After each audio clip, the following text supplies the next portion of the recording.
హైడ్రాని మీకు మెగా మీద చర్యలు తీసుకునే ధైర్యం ఉందా?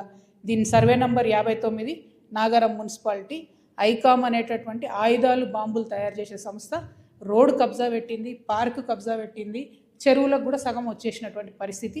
మొత్తం యావత్ మున్సిపాలిటీ కంప్లైంట్ చేస్తే కూడా ఇంతవరకు చర్యలు తీసుకుంటలేరు. ఇది రెండవది. ఇక మూడవది, పవన్ కళ్యాణ్ గారు ఒక 10 ఎకరాలు శిఖం భూమిని ఆయన అప్పుడు తెలంగాణ వచ్చిందన్నటువంటి దుఃఖంలో ఉన్నాడు పాపం. 2014లో 11 రోజులు అన్నం తినలేదు, బాగా బాధపడుకుంటా ఏడ్చుకుంటా తెలంగాణలో ఒక 10 ఎకరాల శిఖం భూమిని ఆయన కొనుక్కున్నాడు. అప్పుడు కొనుక్కున్న తర్వాత ఏమైంది, ఆ కొనుక్కునే కన్నా ముందే చాలా చెరువులకు జనరల్గా ఫైనల్ చేసి మ్యాక్సిమం ఫ్లడ్ లెవెల్ అది డిసైడ్ చేయరు. కానీ ఈ పర్టికులర్ చెరువు పవన్ కళ్యాణ్ గారు ల్యాండ్ కొనుక్కున్నది కోడికుంట అనే చెరువు, సర్వే నంబర్ 706. దీంట్లో మొత్తం ఫైనల్ నోటిఫికేషన్ వచ్చింది. ఏ 10 ఎకరాలు అయితే ఆయన కొనుక్కున్నాడో అది శిఖం భూమి అని ఫైనల్ నోటిఫికేషన్లో ఇరిగేషన్ డిపార్ట్మెంట్ చెప్పి ఉన్నది. పవన్ కళ్యాణ్ గారు నిన్న మాట్లాడుకుంటే ఏమన్నారంటే, నా తప్పు ఉంటే అది శిఖం భూమి అయితే ప్రభుత్వానికి ఇచ్చేస్తాం అన్నారు. అయితే ఈయన రిజిస్ట్రేషన్ చేసుకునేటప్పుడు ఎన్ని తప్పులు దొరికాయంటే, అందులో ఓన్లీ 3 ఎకరాలే శిఖము, మిగతా 7 ఎకరాలు మాగాని అని రాసింది. కానీ అది తప్పు, ఖచ్చితంగా రికార్డ్స్లో ఉంది. నేను ప్రభుత్వాన్ని డిమాండ్ చేస్తూ ఉన్నాను. ఇరిగేషన్ రికార్డులో 10 ఏకర్స్ శిఖం భూమి అని ఉన్నది. ఆ కాగితాలు మా దగ్గర ఉన్నాయి, కానీ ప్రభుత్వం దగ్గర ఆల్రెడీ డేటా ఉంటుంది కాబట్టి మీరు చర్యలు తీసుకోవాలని డిమాండ్ చేస్తున్నాను. పవన్ కళ్యాణ్ గారు నేను అడిగేది ఏంటంటే, మీరు వాపస్ ఇస్తా అన్నారు కదా, వాపస్ ఇచ్చేసేయండి. మామూలు రైతుల దగ్గర తీసుకున్నప్పుడు కాంపెన్సేషన్ ఎట్లా ఇస్తారో గవర్నమెంట్, మీకు కూడా ఏ టీడీఆరో ఏ పైసలో ఇస్తారు, అర్జెంటుగా వాపస్ ఇచ్చేసేయండి. మీరు కంచె వేసిండ్రు, ముందు ఆ కంచె తొలగించండి. శిఖం భూమిలో కూడా కంచె వేయడానికి ఉండదు. మీరు మట్టేసిండ్రు, ఆడ గోవులకు వాటికి వీటికి గ్రాసం వేస్తున్నా అని చెప్పారు, మట్టేసిండ్రు, ఆ మట్టి మొత్తం చెరువులే వేసిరు కాబట్టి అది కూడా తొలగించాలి. తక్షణమే మీరు వాపస్ ఇవ్వాలని చెప్పి నేను పవన్ కళ్యాణ్ గారిని డిమాండ్ చేస్తున్నాను. At the same time Pawan Kalyan గారు ఏమంటాడు, అనేకమైన మాటలు అన్నాడు. తెలంగాణ వాదులు ప్రాంతీయవాదం అంటే ఉగ్రవాదం అన్నాడు.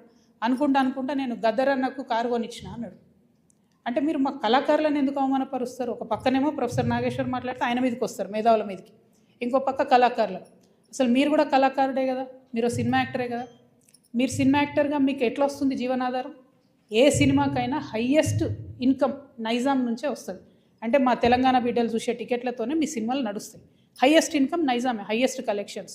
అంటే మీరు కొనుక్కున్న ప్రతి కారులో మా తెలంగాణ బిడ్డలు కొన్న టికెట్ పైసలు ఉన్నాయి. మీరు కొనుక్కున్న ప్రతి భూమిలో మా తెలంగాణ బిడ్డలు కొన్న టికెట్ పైసలు ఉన్నాయి. మీరు మా గద్దరన్నను పట్టుకొని నేను కారు కొనిచ్చినానని ఆయన చనిపోయాడు. మీరు కొనిచ్చిరో కొనియలేదో ఎవరు తెలియదు. కానీ జనరల్గా ఏమంటారంటే, మనం ఒక మంచి పొజిషన్లో ఉన్నప్పుడు కుడి చేత్తోని దానం చేస్తే ఎడమ చేతికి తెలియదు అంటారు. అప్పుడెప్పుడో కారు కొనిచ్చి గప్పాలు కొట్టుకునేది మీరు కొంటే కొన్నారు కావచ్చు, పెద్ద ముచ్చటేముంది. ఆయన ఎన్ని ఫోక్ ట్యూన్స్ దొంగతనాలు చేసి మీరు సినిమా పాటలు పెట్టుకుంటలేరు. ఇచ్చిర్రా ఎప్పుడన్నా రాయల్టీ మీరు ఫోక్ ఆర్టిస్టులకి? ఎప్పుడన్నా ఫోక్ ఆర్టిస్టులను ఆదుకున్నారా? చిన్న నిర్మాతలను ఆదుకున్నారా? పక్క రాష్ట్రాల్లో ఎట్లా చేస్తారు, తమిళనాడులో అక్కడిక్కడ వాళ్ళందరూ. నేను ఎందుకు ఈ మాట చెప్తా ఉన్నా అంటే, మీరు ఒకటంటే మేము 100 అనాల్సి వస్తుంది. ఒక పక్కనేమో ఇట్లా సమైక్యవాదుల దాడి మన మీద పెరుగుతుంటే, ఇక మన కర్మానికి మనకు ముఖ్యమంత్రి ఉన్నాడు, ఆయనకు తెలంగాణ అంటే తెలియదు, తెలంగాణ నీళ్ళంటే తెలియదు. మేము ఎంటబడి కొట్లాడి మా పార్టీ పెట్టినాక కరెక్ట్ వారం లోపల పాలమూరు రంగారెడ్డిలో పెద్ద సభ పెట్టి, మన నీళ్ళు పోతున్నాయో మొత్తం ఎత్తుకపోతున్నారు ఆంధ్రోళ్ళు, మీరు ఏమైనా చేయండి అని లొల్లి పెడితే, నిన్న ముఖ్యమంత్రి గారు పోయి 2 రోజులు ఫస్ట్ టైం పాలమూరు బిడ్డ అయి ఉండి 30 నెలల నుంచి ఆయనకు తీరిక దొరకలేదట. నిన్న ఫస్ట్ టైం పోయి పాలమూరు ప్రాజెక్టుల మీద రివ్యూ చేసి ఏం మాట్లాడతాడు ఆయన, తీసుకుపోనండి 968 టీఎంసీలు మనకు వస్తే చాలు, 200 టీఎంసీలు ఆంధ్రోలు తీసుకుపోనండి, సంప్రదింపులు జరుపుతున్నాం మేమని చెప్తున్నాడు ఆయన. రేవంత్ రెడ్డి గారు, మీకు నీటి మీద అవగాహన లేకపోతే అవగాహన ఉన్న వాళ్ళతో మాట్లాడండి. వాళ్ళ ఆంధ్రోలు 200 టీఎంసీలు తీసుకుపోయిన తర్వాత రేపు పొద్దున హైదరాబాద్ నగరానికి పెరుగుతున్నటువంటి భవిష్యత్ అవసరాలకి కృష్ణా నీళ్ళు సరిపోవు, గోదావరే మనకు దిక్కు. నేను రేవంత్ రెడ్డి గారిని డిమాండ్ చేస్తూ ఉన్నా, మీరు కనుక బనకచెర్ల ప్రాజెక్టు కానీ ఇంకో ప్రాజెక్టు కానీ వాళ్ళు 200 టీఎంసీలు తీసుకుపోండి అంటే, గోదావరిలో మనకు అడగండి అదనంగా 200 టీఎంసీలు. ఇప్పుడు 968 మనకు హక్కుభుక్తంగా ఉంది, 968 + 200 అడగండి. మీరు అడిగేంతవరకు మీరు బనకచెర్ల మీటింగ్ అటెండ్ అయినా కూడా మీరు తెలంగాణకు ద్రోహం చేసిన వాళ్ళే అవుతారు. మన భవిష్యత్తు నీటి అవసరాలన్నింటినీ కూడా పాతరేసిన వాళ్ళే అవుతారు. మీరు నేను మాట్లాడుకుంటా ముఖ్యమంత్రి గారు అంటూ అబ్కి బార్ కాంగ్రెస్ సర్కార్ అంట, కూర్చునే होता ఆఖరి బారే ఏ కాంగ్రెస్ సర్కార్, ఆఖరి బార్ కాంగ్రెస్ సర్కార్. కాంగ్రెస్ పార్టీ ఇంక 20 ఏళ్ళు తెలంగాణలో రాకుండా తెలంగాణ మీద, తెలంగాణ వాదం మీద, తెలంగాణ వనరుల మీద, తెలంగాణ భూముల మీద బందిపోట్లు పడ్డట్టు పట్టుకొని దోసుకొని తింటా ఉన్నారు మీరు, మీ కుటుంబ సభ్యులు, మీ ఎమ్మెల్యేలు. నిజంగా ఘోరం ఏంటంటే, ఈ దోపిడీకి అప్పుడు బీఆర్ఎస్ పార్టీలో దారులు ధరిస్తే, కిటికీలు ధరిస్తే, ఇప్పుడు వీళ్ళు తలుపులు తెరిచి ఏకంగా దోసుకొని పోతున్నారు. అప్పుడు కేటీఆర్ పాలనే నడిచింది, ఇప్పుడు కేటీఆర్ పాలన నడుస్తుంది. అప్పుడు కేటీఆర్ అంటే ఏంటంటే కేసీఆర్ గారు, తన్నీర్ హరీష్ రావు గారు, రామారావు గారు. ఇప్పుడు కేటీఆర్ అంటే ఏంటంటే కొండలరెడ్డి, తిరుపతి రెడ్డి, రేవంత్ రెడ్డి.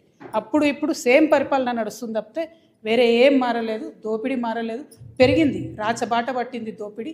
ఈ 1,00,000 కోట్ల కాంగ్రెస్ దోపిడీని ఖచ్చితంగా ఆపుతాం. ఆ 1,00,000 కోట్ల తెలంగాణ భూమిని కాపాడుకొని తీరుతాం. ఎట్లయితే వెలుగుమట్లలో పేద ప్రజల భూములు కాపాడినామో అట్లనే తెలంగాణ వ్యాప్తంగా ఉన్నటువంటి అన్ని జిల్లాల్లో మీ దోపిడీని గమనిస్తున్నాం. ఎవరు గమనిస్తలేరు అనుకోవద్దు.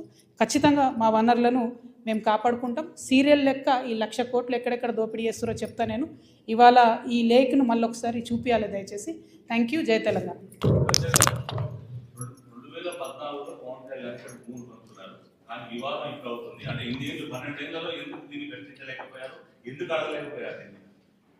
వన్ సెకండ్, ఇది ఒక్కటి చెప్పేసి కనబడుతుందా క్లారిటీ?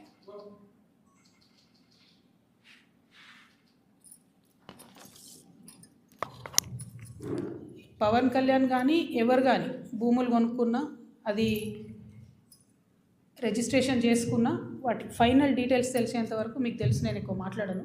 నేను ఈ వివాదం వచ్చిన తర్వాత పర్టికులర్లీ పవన్ కళ్యాణ్ భూమి గురించి వాస్తవానికి నేను మాట్లాడలేదు. చాలామంది తెలంగాణ వాదులు తీసి ఇంటర్నెట్లో పెట్టిన తర్వాత అదేంది అని నేను డీటెయిల్గా తీసుకుంటే ఆ డీటెయిల్స్లో వచ్చింది ఏంటి అంటే అన్ని లేక్స్ లాగా కాకుండా ఈ లేక్కి ఫైనలైజేషన్ అయిన తర్వాత వారు కొనుక్కున్న 10 ఎకరాలు కూడా శిఖం భూమి అని తెలుస్తుంది. కాబట్టి ఆయన్నే అన్నారు కదా, శిఖం భూమి అని తెలిస్తే వాపస్ ఇస్తాను, వాపస్ ఇవ్వమని మేము డిమాండ్ చేస్తున్నాం. అంతే.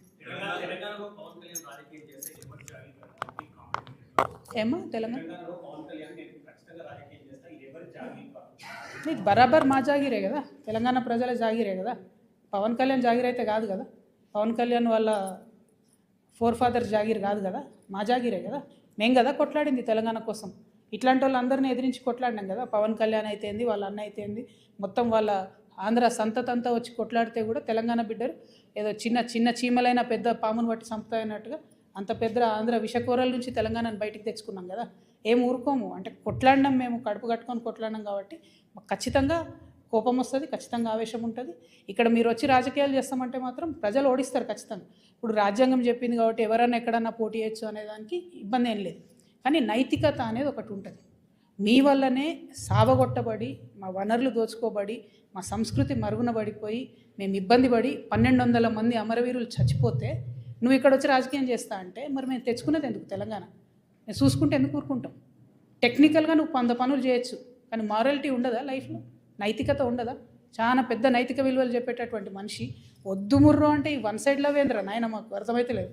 వద్దు బాబు, మీ ఆంధ్రాలో మీరు ఏమైనా చూసుకోండి అంటే ఈ గోలేంది, మీద వచ్చి యాసిడ్ వస్తా అన్నట్టు ఈ బలవంతము లవ్ ఏంది, నాకు అర్థమైతే లేదు. అక్కడ కట్టుకోండి కదా క్యాపిటల్, ఆడ పడవలు వేసుకొని పోయే పరిస్థితి ఉంది, ఆడ కట్టుకోండి.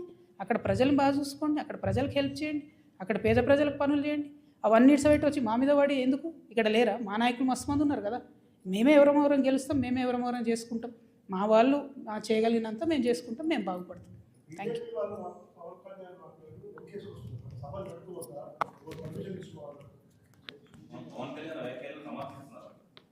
అంటే బీజేపీ వాళ్ళకి ఎవరు లీడర్ లేరు, వాళ్ళు ఏదో పవన్ కళ్యాణ్ వస్తే 2 ఓట్లు వస్తాయి అనుకుంటున్నారు.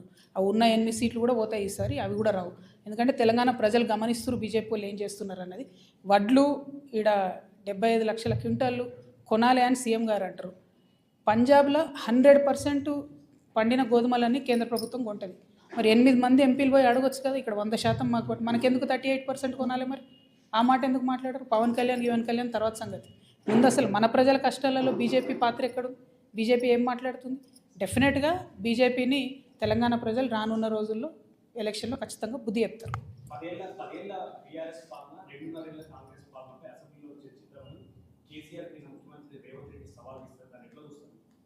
ఏమొస్తుందండి? ఇంతకుముందు వాళ్ళు సవాళ్ళు వేసుకున్నారు. ఒకసారి ఒక ఆయన వస్తే ఇంకొక ఆయన రాడు, ఇంకోసారి ఇంకొక ఆయన వస్తే ఇంకొక ఆయన రాడు. అందరు కలిసి మాట్లాడుకుంటే కాసేపు తిట్టుకుంటారు.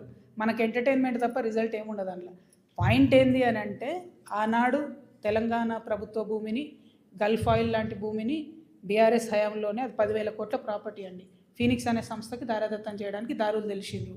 ఆనాడు ఇదే ముఖ్యమంత్రి గారు మాట్లాడినరు, ఎట్లు ఇస్తారు అని.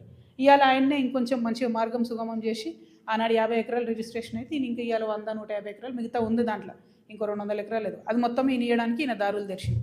మేము మాత్రం 1 ఇంచు తెలంగాణ జాగా కూడా పోనీయము. ప్రభుత్వ భూమిని రక్షించేటటువంటి బాధ్యత తెలంగాణ రక్షణ సేన తీసుకుంటుంది. ఎట్లా అయితే మేము పోయి అక్కడ గట్టిగా పాలమూరు రంగారెడ్డి ఏమైందంటే ముఖ్యమంత్రి గారు పోయి 2 రోజులు అక్కడ కూర్చొని మాట్లాడి చర్చించి రావాల్సి వచ్చింది.